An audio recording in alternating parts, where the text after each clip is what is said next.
الحمد للہ والصلاة والسلام علی رسول اللہ وعلی آلہ وصحبہ ومن والہ۔ محترم بھائیو، السلام علیکم ورحمۃ اللہ وبرکاتہ۔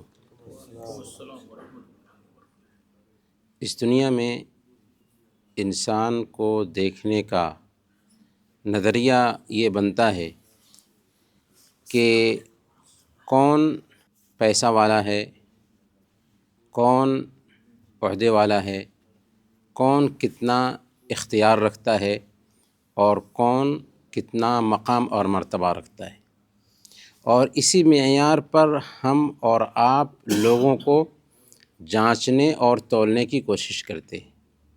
لیکن اللہ رب العالمین کا معیار ایسا نہیں ہے۔ اللہ رب العالمین کسی کو اس بنیاد پر نہیں دیکھتا کہ کتنا خوبصورت ہے، کتنا پیسہ رکھتا ہے، کتنے اونچے خاندان میں اس کی پیدائش ہوئی ہے، قطعاً نہیں۔ اسی لیے صحیح مسلم کی روایت ہے، اللہ کے نبی صلی اللہ علیہ وسلم نے ارشاد فرمایا، ان اللہ لا ينظر الى صورکم ولا الى اموالکم ولکن ينظر الى قلوبکم واعمالکم۔ اللہ تعالیٰ تمہاری شکلوں اور تمہارے مالوں کو نہیں دیکھتا۔ اللہ تعالیٰ تمہاری شکلوں اور تمہارے مالوں کو نہیں دیکھتا، بلکہ تمہارے دلوں اور تمہارے عملوں کو دیکھتا ہے۔ ایک دن حضرت عائشہ صدیقہ رضی اللہ تعالی عنہا نے حضرت صفیہ رضی اللہ تعالی عنہا جو پستہ قد تھی، ناٹی تھی، ان کے اس پستہ قد اور ناٹی ہونے کی طرف اشارہ کرتے ہوئے کہا، حسبک من صفیہ کذا و کذا، صفیہ کا پستہ قد ہونا کافی ہے۔ ان کے عیب کو سمجھنے کے لیے یہ کافی ہے کہ وہ ناٹی ہیں، لیکن پھر بھی اللہ کے نبی صلی اللہ علیہ وسلم آپ کا اتنا خیال ہوتا ہے۔ اللہ کے نبی صلی اللہ علیہ وسلم نے کیا فرمایا؟ لقد قلت کلمۃ لو مزجت بماء البحر لمزجته۔ اے صفیہ، تو نے ایسی بات کہہ دی ہے کہ اگر اس کو سمندر کے پانی میں ڈال دیا جائے تو سمندر کا پانی بھی گدلا ہو جائے۔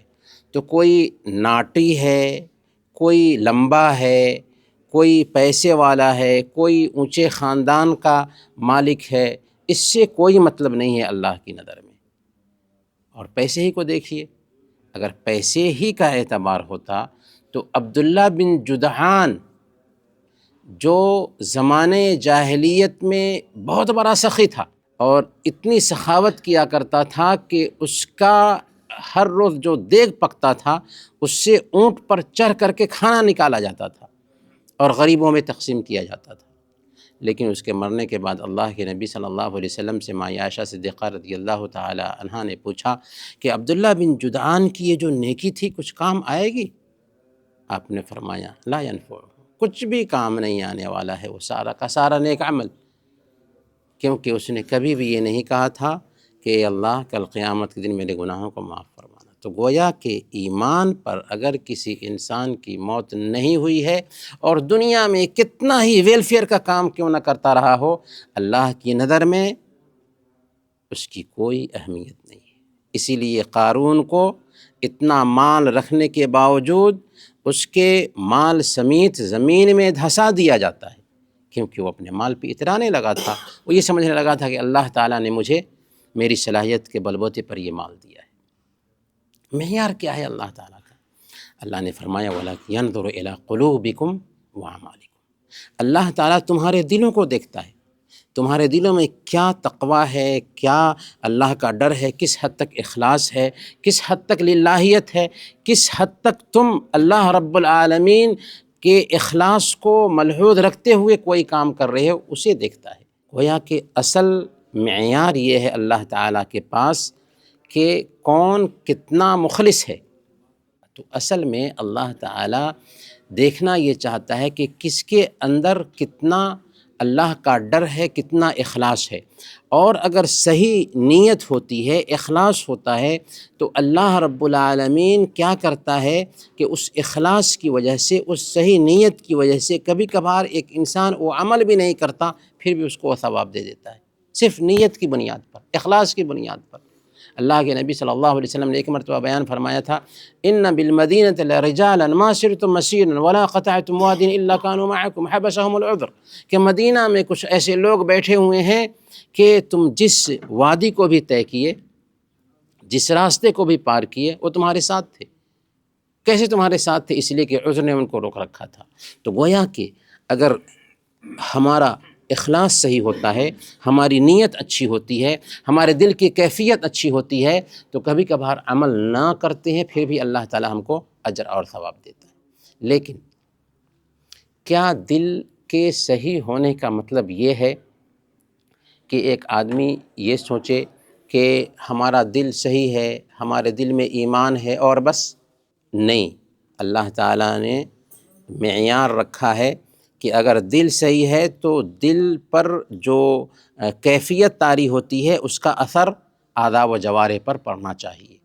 اسی لیے اللہ کے نبی صلی اللہ علیہ وسلم بیان فرماتے ہیں، ان فی الجسد لمضغہ اذا صلحت صلح الجسد کلہ واذا فسدت فسد الجسد کلہ، جسم میں ایک ٹکڑا ایسا ہے کہ اگر وہ ٹھیک رہتا ہے تو جسم کا سارا حصہ ٹھیک رہتا ہے، اگر وہ خراب ہو جاتا ہے تو جسم کا سارا حصہ خراب ہو جاتا ہے۔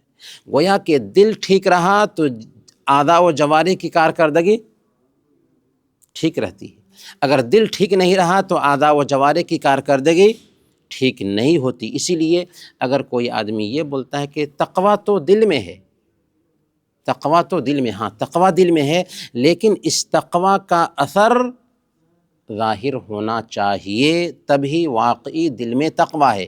اگر دل میں تقویٰ ہے اور اس کا اثر ظاہر نہیں ہو رہا ہے تو تقویٰ ہے نہیں، تقویٰ ہے نہیں۔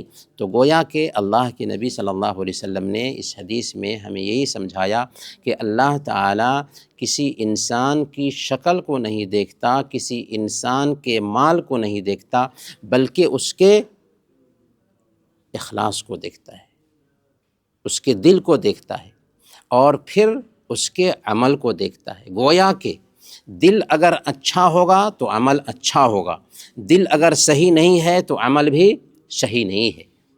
تو اس کا مطلب کیا یہ ہوا کہ ایک انسان اپنی ظاہری شکل پہ دھیان نہ دے، ایک انسان اپنے مال کی بالکل پرواہ نہ کرے یا مال کمانے کی طرف دھیان نہ دے؟ نہ، بالکل نہیں۔ اگر ہمارا دل پاک ہے، یعنی ہمارے اندر ایمان ہے اور نیک عمل بھی کر رہے ہیں، اس کے ساتھ ساتھ اگر ہم اچھی شکل رکھتے ہیں، اچھا لباس پہنتے ہیں، اللہ تعالیٰ نے ہمیں خوبصورت بنایا ہے، تو یہ اچھی بات ہے، اچھی خوبی، ان اللہ جمال یحب الجمال، اللہ تعالیٰ خوبصورت ہے، خوبصورتی کو پسند کرتا ہے۔ اللہ تعالیٰ نے ہمیں مال دیا ہے تو اچھی چیز ہے، نعم المال الصالح للرجل الصالح، نیک انسان کے لیے مال کیا ہی اچھی چیز ہے۔ ہم دیکھتے ہیں کہ تاریخ میں حضرت ابوبکر صدیق رضی اللہ تعالیٰ عنہ، حضرت عثمان غنی رضی اللہ تعالیٰ عنہ، حضرت عبد الرحمن بن عوف رضی اللہ تعالیٰ عنہ اور دوسرے صحابہ ہیں، یہ سب بڑے مالدار تھے اور اللہ کے پاس ان کا اونچا مقام اور مرتبہ تھا، لیکن اصل دل کی کیفیت ہے۔ تو اصل دل کو صحیح کرنا ہے۔ اگر دل صحیح ہو گیا، ہمارے اعمال صحیح ہو گئے، تو اب وہاں پر مطلوب یہ بھی ہے کہ ایک انسان اپنی شکل بھی اچھی رکھے، مطلوب یہ بھی ہے کہ ایک انسان مال بھی کمائے، لیکن اگر دل گندا ہے، اگر دل پہ دھیان نہیں دیا تو اس کا اثر سارے جسم پر پڑتا ہے۔ اسی لیے اللہ تعالیٰ سے ہمیشہ دل کی سلامتی کی دعا کرنی چاہیے۔ صحیح بخاری کی یہ روایت ہے۔ ایک مرتبہ آپ کے سامنے سے ایک آدمی کا گزر ہوا تو آپ نے کہا کہ اس کے بارے میں تیری کیا رائے ہے؟ لوگوں نے کہا کہ یا رسول اللہ، یہ ایسا انسان ہے کہ کسی کو پیغام نکاح دے تو ہر ایک آدمی اپنی بیٹی دینے کے لیے اس کو تیار ہو جائے، سفارش کرے تو ہر آدمی اس کی سفارش سنے، اور بات کرے تو ہر آدمی کان لگا کر اس کی بات سنے۔ اللہ کے نبی صلی اللہ علیہ وسلم خاموش رہے، کچھ جواب نہیں دیا۔ ایک دوسرے آدمی کا گزر ہوا تو آپ نے فرمایا کہ اس کے بارے میں تیری کیا رائے ہے؟ تو لوگوں نے کہا کہ یا رسول اللہ، یہ ایسا آدمی ہے کہ کسی کے گھر میں شادی کے لیے پیغام بھیجے تو کوئی اس کو بیٹی دینے کے لیے تیار نہ ہو، سفارش کرے تو کوئی اس کی سفارش نہ سنے، اور بات کرے تو کوئی اس کی بات پر دھیان نہ دے۔ اللہ کے نبی صلی اللہ علیہ وسلم نے دونوں کی بات سننے کے بعد فرمایا اگر پہلے جیسے انسان سے پوری دنیا بھری ہوئی ہو تو یہ دوسرا اکیلے ان سب پر بھاری ہو جائے گا۔ کیسے؟ اس لیے کہ اللہ کے ہاں معیار دل کی کیفیت ہے۔ اگر دل صحیح ہے تو اللہ تعالیٰ کہ ہاں آپ کا مرتبہ صحیح ہے، اگر دل صحیح نہیں ہے تو اللہ کے ہاں آپ کی کوئی حیثیت نہیں۔ تو اسی لیے دل پہ دھیان دینا چاہیے، دل کو صحیح کرنے پہ غور کرنا چاہیے۔ ہم جو نماز ادا کر رہے ہوتے ہیں اسی مسجد میں ہم دیکھتے ہیں کہ کسی کے دل کی کیفیت ایسی ہے کہ اللہ رب العالمین کے پاس اس کا بہت اونچا مقام اور مرتبہ ہو رہا ہے، لیکن کسی کے دل کی کیفیت ایسی ہے کہ نماز ہی اس کے اوپر لعنت بھیج رہی ہوتی ہے۔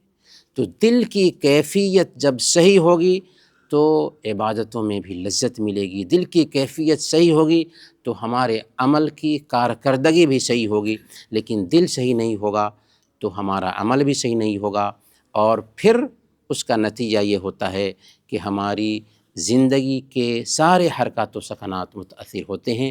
تو گویا کہ خلاصہ یہ ہوا کہ اللہ تعالی ہماری شکلوں کو نہیں دیکھتا، اللہ تعالی ہمارے مال کو نہیں دیکھتا، بلکہ اللہ تعالی ہمارے دل کو دیکھتا ہے اور ہمارے عمل کو دیکھتا ہے۔ تو دل کو صحیح رکھنے پہ دھیان دینا ہے، دل صحیح ہوگا تو ہمارے اعمال بھی صحیح ہوں گے، اور دل کو صحیح رکھنے کے لیے بہت سارے کام ہیں۔ نیک صحبت اختیار کرنا ہے، ہم قرآن کی تلاوت کریں، ہم ایسی مجلسوں میں بیٹھیں، دین سیکھنے کی کوشش کریں، اور اس کے ساتھ ساتھ اللہ تعالیٰ سے دعا بھی کریں۔ اللہ کے نبی صلی اللہ علیہ وسلم کی کیفیت کیا تھی؟ اللہ کے نبی صلی اللہ علیہ وسلم ہمیشہ دعا کرتے تھے، اللہم یا مقلب القلوب ثبت قلبی علی دین، اے دلوں کو پھیرنے والے میرے دل کو اپنے دین پر جما دے۔ تو ہمیں بھی دعائیں کرنی چاہیے کہ اللہ ہمارے دل کو سلامت رکھ۔ اللہ تعالیٰ سے دعا ہے کہ اللہ تعالیٰ ہم سب کو دل کی سلامتی عطا فرمائے، آمین۔ وصلی اللہ علی نبینا محمد وعلی آلہ وصحبہ۔